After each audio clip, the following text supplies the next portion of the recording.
काल विजयराव वाकोडे गेले, परवा सोमनाथ गेला. खरं तर जन्म आणि मृत्यू हे अटळ आहे. जो जन्माला आलेला आहे तो मृत्यू पावणारच आहे. जन्म आणि मृत्यू या दोन्हींच्या मध्ये आपण जे जीवन जगतो ते जगत असताना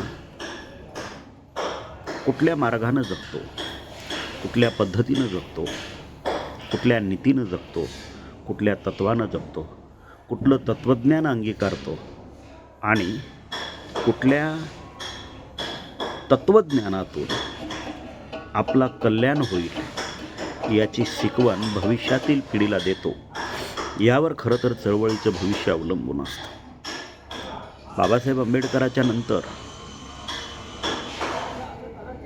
खरं तर 1956च्याच नंतर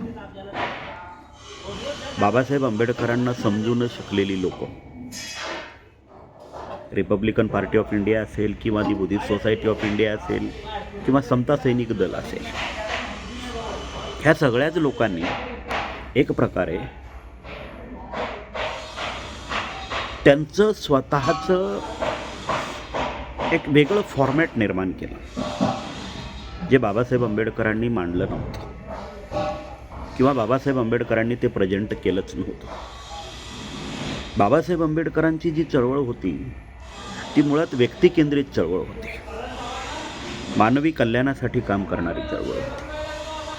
तर ही मानवी कल्याणासाठी काम करणारी चळवळ रक्ताचा एकही थेंब न सांडू देता माणसाच्या विकासासाठी झटणारी, लढणारी आणि त्याचा सर्वांगीण विकास करू पाहणारी चळवळ कधी एकदाची संविधानाच्या विरोधात जाऊन, राज्य सरकारच्या विरोधात जाऊन, केंद्र ह्या संस्थेच्या विरोधात जाऊन उभी राहिली ती कळालंच नाही.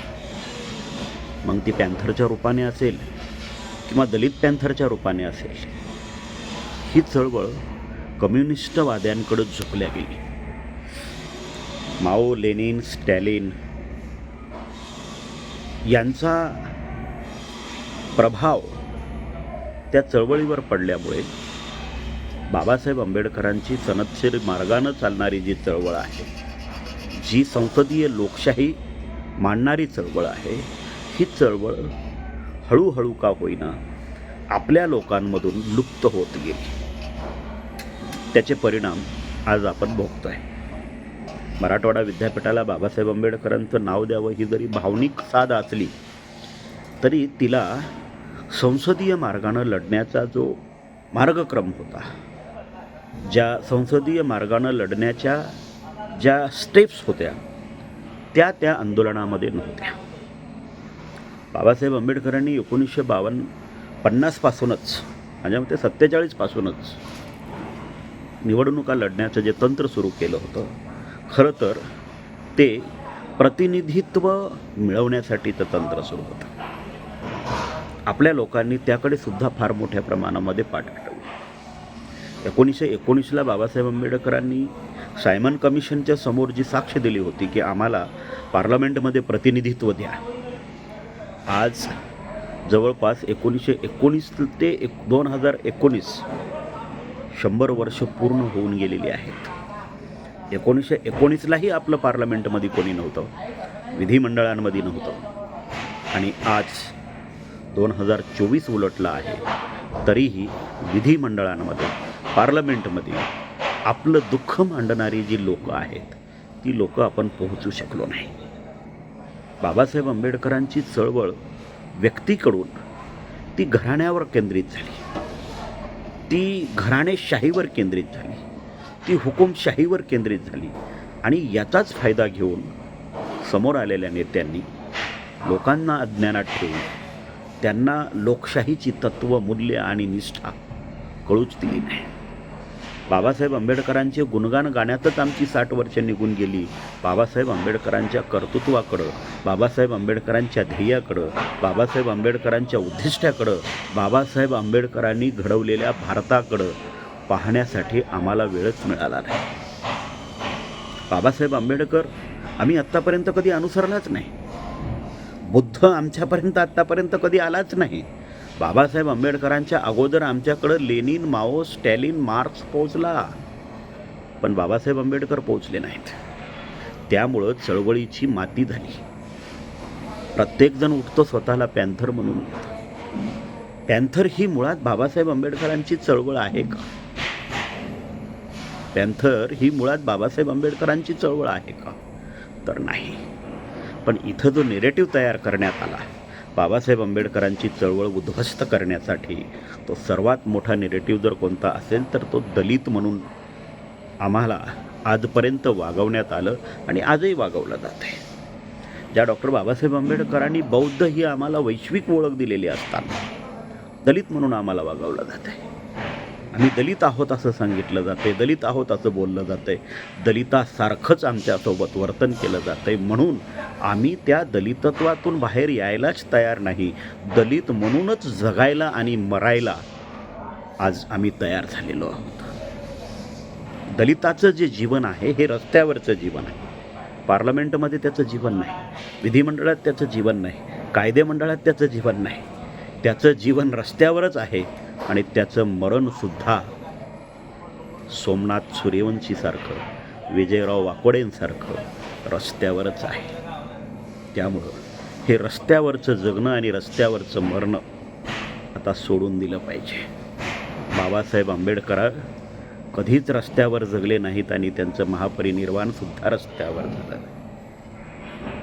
बाबासाहेब आंबेडकर महाराष्ट्र लेजिस्लेटिव्ह असेंब्लीमध्ये प्रवेश केल्याच्या नंतर 6 डिसेंबर 1956च्या दिवसापर्यंत ते भारत सरकारच्या राज्यसभेचे मेंबर होते. ते कधीच रस्त्यावर लढले नाही, तर रस्त्यावर लढून त्यांनी कधी काही मिळवलेलं नाही. बाबासाहेब आंबेडकरांनी 2500 वर्षाची जी काही व्यवस्था होती ह्या देशातली, ही व्यवस्था अवघ्या 35 वर्षात उलथून टाकली. आम्हाला ती व्यवस्था समजून घ्यायलाच 60 वर्ष निघून गेलेली आहेत आणि आम्ही वरून म्हणतो बाबासाहेब आंबेडकरांचे आम्ही अनुयायी आहोत. कसले अनुयायी? कुठले अनुयायी? कुठल्या अँगलने तुम्ही बाबासाहेब आंबेडकरांचे अनुयायी आहात? ज्यावर चिंतन होण्याची गरज आहे. चळवळीला नवीन दिशा देण्याची गरज आहे. कोणीही आडानचूट उठत आहे. ज्याला ना बाबासाहेब माहिती ना बुद्ध माहिती. माझा बाप पॅन्थरमध्ये होता म्हणूनही मी पॅन्थर झालो, ही नवीन आयडियोलॉजी आता पुढे येत आहे. याचा बाप दारू पिऊन पिऊन मेला, त्याला ना बाबासाहेब कळाले ना बुद्ध कळाले. मला विजयराव वाकोडेंबद्दल ह्या गोष्टी बोलायच्या नाही आहेत. बाबासाहेब आंबेडकरांच्या चळवळीचं सर्वात मोठं हतियार जर कोणतं असेल तर ते शील आणि चारित्र्य आहे. ज्या लोकांना शील आणि चारित्र्य नाही त्यांना जयभीम म्हणण्याचा कुठलाच नैतिक अधिकार नाही. 24 तास दारू पिणारे, 24 तास बिड्या ओढणारे, 24 तास नशेत असणारी लोक बाबासाहेब आंबेडकरांची चळवळ मोठी करू शकत नाहीत.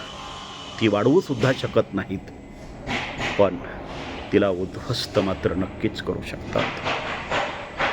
दलित पॅन्थरच्या चळवळीमध्ये जर आपण जाऊन बघितलं तर त्यांनी जे पेरलं आहे ते आज उगवतं आहे. आज रस्त्यावर मरण्याची जी वेळ येते आहे ह्याची पेरणी दलित पॅन्थरमध्ये झालेली आहे. ही बाबासाहेब आंबेडकरांच्या चळवळीत झालेली पेरणी नाही आहे.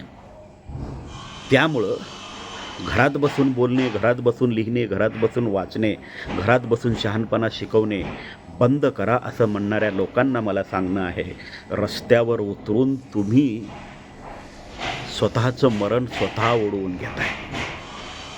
रस्त्यावर उतरून तुम्ही स्वतःचं मरण स्वतः उचलून घेताय. बाबासाहेब आंबेडकरांनी रस्त्यावर बसून संविधान लिहिलं नाही. रस्त्यावर बसून बाबासाहेब आंबेडकरांनी तुम्हाला आणि आम्हाला हक्क आणि अधिकार मिळवून दिले नाहीत. बाबासाहेब आंबेडकरांनी हे संसदेमध्ये बसून मिळवून दिलेले आहेत. त्या राजगृहाच्या बंगल्यामध्ये बसून मिळवून दिलेले आहेत. त्या तळेगावच्या बंगल्यामध्ये बसून मिळवून दिलेले आहेत. त्यामुळं मला या मूर्ख लोकांना सांगणं आहे, आता रस्त्यावरची लढाई सोडा, डोक्यानं लढा. काल बाळासाहेब आंबेडकरांनी अतिशय महत्त्वाचा संदेश दिलेला आहे. खरंच माझ्या डोळ्यामध्ये त्यावेळेस पाणी आलं होतं. बाळासाहेब आंबेडकरांचा मी जरी विरोधक असलो तरी बाळासाहेब आंबेडकरांनी काल दिलेला संदेश हा समाजाला भविष्यातील नेतृत्व निर्माण करताना, भविष्य निर्माण करताना फार उपयोगी पडणार आहे.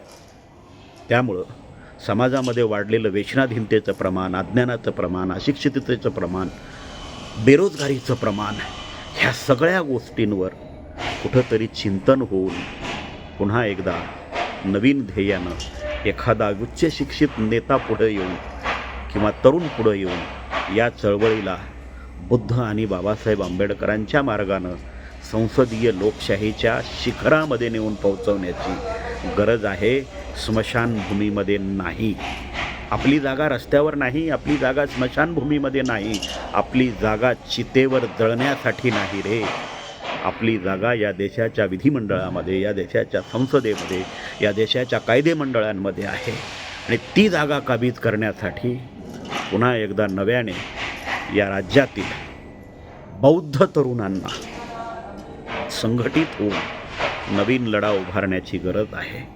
पॅन्थर ह्या चळवळीने मागची 6 दशकं आपली बर्बाद करून टाकलेली आहेत. त्यामुळं पॅन्थरवाल्यांपासून आणि पॅन्थरपासून सुद्धा आता सावध व्हा. जर तुम्हाला रस्त्यावरच जगून रस्त्यावरच मरायचं नसेल तर. नमो बुद्धाय. जय भीम, जय भारत.